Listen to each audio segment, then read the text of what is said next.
Welcome to the Learning Pines YouTube. We hope this video helps. You start by validating basics that often cause 403.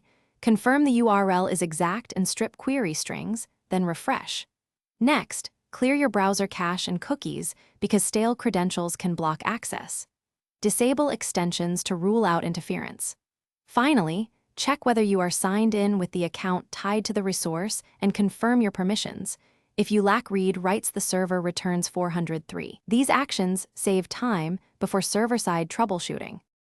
Once done with client checks, inspect the server response and headers using developer tools or curl to see exactly why access is denied. Look for authentication or rewrite rules. Then examine server configuration. htaccess, nginx rules, or web. Config entries that may block paths. Verify file and directory permissions and ownership.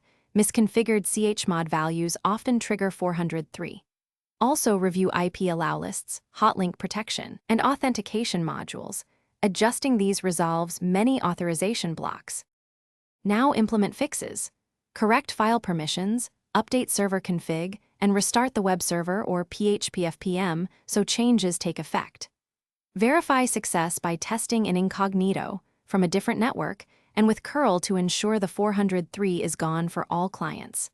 If the error persists, enable detailed access and error logs and reproduce the request to capture the failure point. One key troubleshooting tip: check virtual host mismatches and ACLs. Often the wrong vhost returns 403 even after other fixes. Thanks for watching. Consider subscribing if we helped you.